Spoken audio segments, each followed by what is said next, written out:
Hi, it's Lisa. Today I thought that we would answer the 10 most Googled leadership questions. So the first question, number 1, how do you keep your team motivated despite conflicts and obstacles? That's a good question. Listen to them, help them resolve the issues that are coming up. A big part of being a leader is supporting team members to be able to deal with the things they can deal with, and then for you to be able to deal with the things that are boulders that they can't move out of their way because they don't have the authority or the resources to be able to do that. So you support them in that. Okay, next, how do you gain commitment from your team? Well, be authentic, be willing to own your mistakes, show your vulnerability, and show that you are there to support their success. Number 3, how do you continue to grow and develop as a leader? So something that's really important here is that you keep a growth mindset and remember that you can always continue to learn no matter where you are in your career. Don't let yourself get locked into that I should know the kind of thinking, because that will have your learning grind to a halt. Oh, and also listen to feedback. Take it in, process it, and see what you can do with it. Number 4, what should you consider before promoting someone? Something I think that gets ignored sometimes is potential. So we sometimes think that someone needs to be fully able to do the job in order to be promoted. But then we're just promoting them into something where they haven't got the room to grow.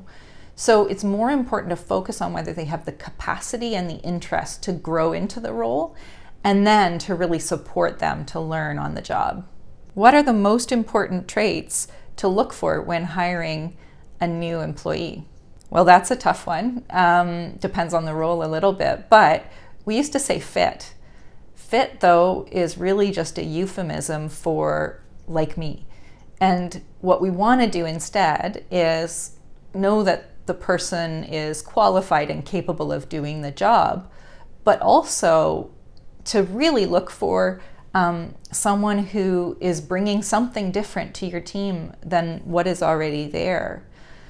Different background, different experiences can make a huge difference in having a team that can think in a diverse way. Number 6, what qualities are lacking amongst today's leaders? So I think there's still a lot that are missing empathy and the ability to invite different perspectives. Today's leaders need to be collaborative, and you need both empathy and an ability to invite different perspectives in order to collaborate well. Next question.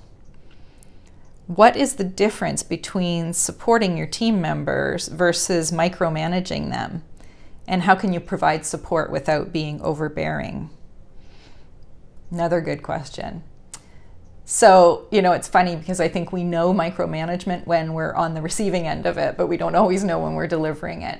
So I genuinely think the difference is trust.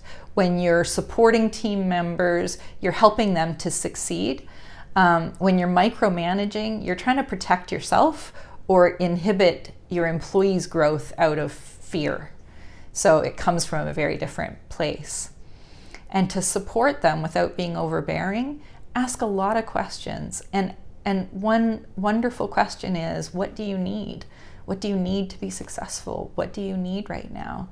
All right, question number 8. How do you mentor or help an underperforming employee? I think you can't mentor an underperforming employee. It's not the role of mentorship. You can coach and manage underperformance. And the first and most critical part of that is being clear about what behaviors you're seeing and how they're not meeting expectations and what you'd like to see instead. Critically important is that you don't reduce clarity in order to avoid hurting an employee's feelings. That doesn't mean you hurt their feelings.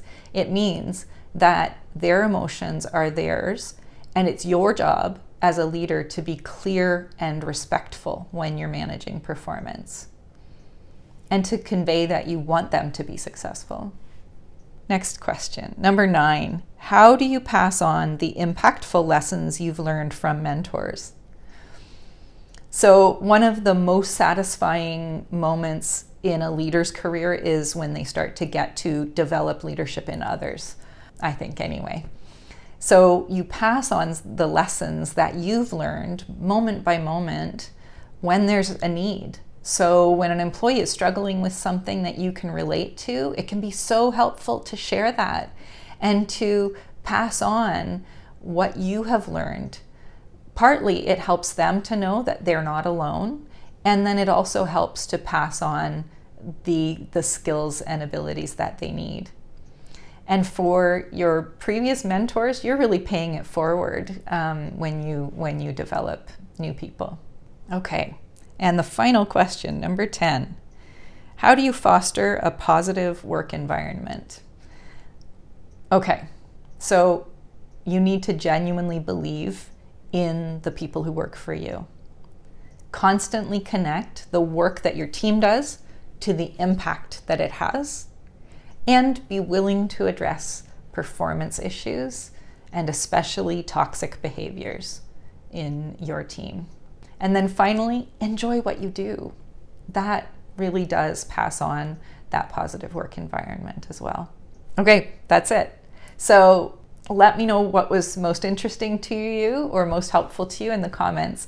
And if you have other questions, please, instead of Googling them, throw them in the comments and I'll be able to address them in a future video. Or you can send me a DM. That's fine as well.